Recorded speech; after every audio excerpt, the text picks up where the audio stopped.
সিজারে বাচ্চা হলে নাকি সন্তান পালনের পূর্ণ সওয়াব পাওয়া যায় না, জান্নাত পাওয়া যায় না, এই কথা কতটুকু সত্য? আমরা জানি উটের মাংস খেলে অজু করতে হয়, কিন্তু কেন?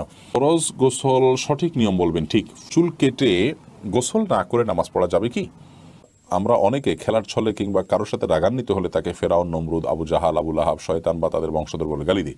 প্রশ্ন হলো, একজন মুসলিমকে এসব নামে গালি দিলে তার ইমানে কোনো প্রভাব পড়বে কি না? আমি সবসময় যথাসম্ভব গোপনে ইবাদত করার চেষ্টা করি, তবু নিজের ভিতর সবসময় একটা খুঁত থেকে যায়। মনে হয় যে আমার ইবাদতটা লোক দেখানো হচ্ছে। আমি এখন কি করতে পারি? ব্যাংক থেকে প্রাপ্ত সুদ দিয়ে কি ঋণগ্রস্ত ব্যক্তিকে সাহায্য করা যাবে? ব্যাংক থেকে প্রাপ্ত সুদ নিজে না নিয়ে অপরকে সাহায্য করব এমন উদ্দেশ্যে কি সুদী ব্যাংকে টাকা রাখা যাবে? আমি জানি পুরুষের জন্য টাকনুর নিচে কাপড় পরা হারাম, কিন্তু শীতকালে ঠান্ডা নিবারণ করার জন্য কি টাকনুর নিচে কাপড় পরা যাবে? অজু ভঙ্গ না হলে এক অজুতে পরপর 2 ওয়াক্ত নামাজ পড়া উত্তম, নাকি বারবার অজু করে নামাজ পড়া উত্তম? আর দেরি না করে চলুন আপনাদের জিজ্ঞাসার জবাবের আলোকিত ভুবনে আমরা প্রবেশ করি। মোহাম্মদ আলামিন রুবেল লিখেছেন, আমরা জানি উটের মাংস খেলে অজু করতে হয়, কিন্তু কেন? কোনো কারণেই হাদিসে কোনো নির্দেশনা থাকলে সেই নির্দেশনার কেন আমরা জিজ্ঞেস করা, এটা আমাদের জন্য মানে কেন আমরা জানতে পারা এটা আমাদের জন্য জরুরি বা আবশ্যক নয়। আল্লাহ রাব্বুল আলামিন কোনো নির্দেশ করলে, আল্লাহ রাসূল সাল্লাল্লাহু আলাইহি ওয়াসাল্লাম কোনো নির্দেশ করলে, আমি তো আল্লাহর গোলাম, আল্লাহর নির্দেশ নিষেধের সব রহস্য যদি আমি বুঝে যাই, তাহলে আর আমার সৃষ্টির সাথে স্রষ্টার কী পার্থক্য, দাসের সাথে মালিকের কী পার্থক্য? এটা হলো বড় কথা। আর এর বাইরে আপনার এটা নিয়ে ফোকাহের মধ্যে মত পার্থক্য আছে। অনেক ফকিগণ বলেছেন এখানে উজু করা বলতে ভালো করে হাতটা ধোয়ার কথা বলছে, চর্বি টর্বি অনেক বেশি থাকে সেজন্য। অনেকে বলেছেন এটা রহিত হয়ে গেছে। অনেক ফোকাহেকরাম বলেন যে না, রহিত হয়নি, এখনও ওটের গোশত খেলে উজু করতে হবে।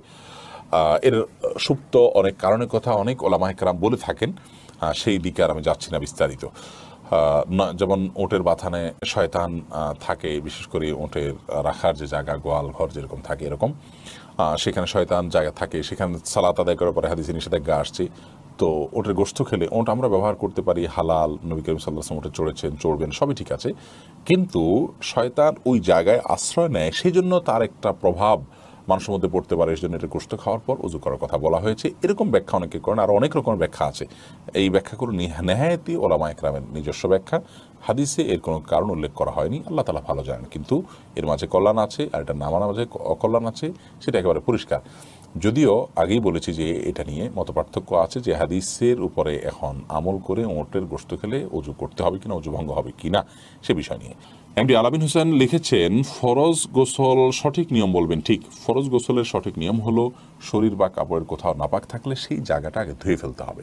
এরপরে আপনি হাত ধোবেন কবজি পর্যন্ত 3 বার, এরপরে কুলি করবেন গড়গড়া করে, এরপরে নাকে পানি দিবেন ভালো করে, তারপরে মুখ ধোবেন, হাত ধোবেন, এরপরে পুরো শরীরে পানি ঢেলে গোসল করবেন। আসার সময় 2 পাও ধুয়ে বের হয়ে চলে আসবেন। এটাই ফরজ গোসলের সুন্নাহসম্মত পদ্ধতি। এরপরে বাবু আরসাদুজ্জামান আপনি লিখেছেন, চুল কেটে গোসল না করে নামাজ পড়া যাবে কি? চুল কাটার পর যদি আপনি গোসল না করেন তারপর নামাজ পড়তে পারেন, কারণ চুল কাটার পরে গোসল ফরজ হয় না। তবে হ্যাঁ, চুল কাটার পর চুল পড়তে পারে, বিশেষ করে মসজিদে যখন যাবেন, মসজিদ নোংরা হতে পারে, সেজন্য আপনি যদি ভালো করে পরিষ্কার করেন মাথাকে, যে কোনো চুল পড়বে না, ঝরবে না, 1-2টা পড়তে পারে কিন্তু নর্মালি কোনো চুল পড়বে না, এরকম যদি আপনি সেটাকে ভালো করে ঝেড়ে নিতে পারেন, তাহলে আপনি গোসল করা ছাড়াও নামাজ পড়তে পারেন। বিশেষ করে অনেক সময় দেখা যায় চুল কাটার পরে এখন আমি গোসল করতে গেলে জামাত ছুটে যাবে, তাহলে আপনি জামাতকে অগ্রাধিকার দিয়ে গোসলকে বিলম্ব করবেন। চুল কাটলেই গোসল করতে হবে এমনটি বাধ্যতামূলক নয়, তবে আল্লাহর ঘর যাতে নোংরা না হয় সে দায়িত্ব আপনাকে নিতে হবে, অন্যথায় গোসল করে পুরো ফ্রেশ হয়ে তারপরে যাবেন।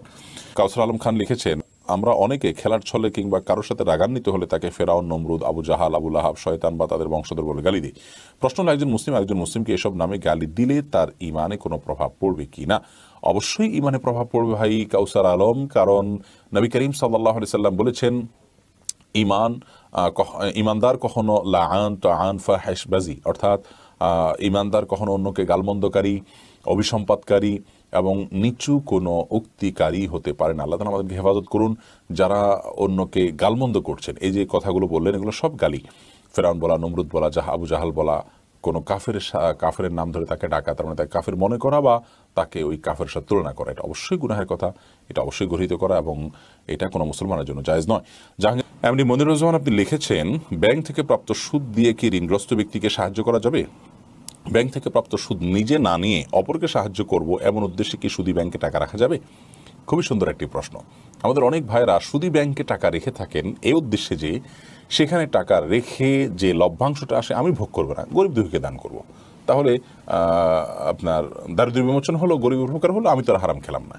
এটি সম্পূর্ণ ভুল একটি পন্থা। কারণ আল্লাহ রাব্বুল আলামিন রিবাকে হারাম করেছেন। আল্লাহ বলেছেন আহাল্লাল্লাহুল বায়' ওয়া হাররামার রিবা, আর আল্লাহ তাআলা রিবা বা সুদকে হারাম করেছেন। এখানে খাওয়াকে হারাম, যদি অন্যান্য জায়গাতে সুদ খাওয়ার কথা আল্লাহ বলেছেন, কিন্তু এখানে খাওয়ার কথা বলেন, এখানে আমভাবে সাধারণভাবে বলেছেন সুদকেই আল্লাহ তাআলা হারাম করেছেন। তার মানে সুদের যে কারবার করলেন, সুদকে আপনি সুদের চুক্তি করলেন, তার মানে সে আপনাকে সুদ দিবে, আপনি নিবেন, এই মর্মে আপনি তার সাথে যে চুক্তি করলেন, আপনি সুদকে মেনে নিলেন, আপনি সুদের মধ্যে জড়িয়ে গেলেন, এরপর সেটা আপনি খাচ্ছেন না, সেটা পরের বিষয়। তো এটি জায়েজ নয়। যদি ব্যাপারটা এরকম হতো যে আপনি আগে জড়িয়ে গেছেন, এখন বের হয়ে আসার জন্য আপনাকে সময় নিতে হচ্ছে, বা আগে থেকে চুক্তি ছিল সেই অনুযায়ী আপনার কাছে ইন্টারেস্ট চলে আসছে, সুদ চলে আসছে, এখন সেটা কি করবেন? তো সেটা আপনি গরিব দুঃখীকে দান করে দিবেন। কিন্তু ইচ্ছাকৃতভাবে ঠান্ডা মাথায় আপনি চুক্তি করে সুদ নিবেন, নিয়ে তারপর গরিব দুঃখীকে দান করবেন, এমনটি করার সুযোগ নেই, জায়েজ নেই। এরকম যদি হয় তাহলে আর সুদ বলতে কিছু থাকবে না, কারণ মানুষ তখন সেটা নিয়ে নিজের গরিব আত্মীয় স্বজনদের কিন্তু 12 মাস দিতে হয়, সেগুলো দিবে। সবচেয়ে বড় কথা হলো যে সুদের কারবার করা জায়েজ নয়। আপনি সুদ খেলেন না, কিন্তু সুদের কারবার কিন্তু আপনি করে ফেললেন। আন্তরিক আইডি থেকে আপনি লিখেছেন ইউটিউবে, অজু ভঙ্গ না হলে এক অজুতে পরপর 2 ওয়াক্ত নামাজ পড়া উত্তম নাকি বারবার অজু করে নামাজ পড়া উত্তম? বিশেষত শীতকালে প্রশ্নের প্রাসঙ্গিকতা বেশি। খুবই সুন্দর প্রশ্ন। অজু প্রত্যেক ফরজ সালাতের জন্য আলাদা আলাদা করে করাটা অধিকতর উত্তম এবং সুন্নাহ। কারণ নবী করিম সাল্লাল্লাহু আলাইহি ওয়াসাল্লাম সাধারণত প্রত্যেক ওয়াক্তের জন্য আলাদা আলাদা করে অজু করতেন, এবং ওই ওয়াক্ত সালাতের জন্য আপনার আন্তরিকতা, আপনার বিশেষ মনোযোগ, আপনার বিশেষ প্রস্তুতি আছে, এই বিষয়টিকে প্রমাণ করবে আপনার পৃথকভাবে এর জন্য অজু করে প্রস্তুতি গ্রহণ করার মাধ্যমে। যার কারণে প্রত্যেক নামাজের জন্য আলাদা করে অজু করাটা উত্তম।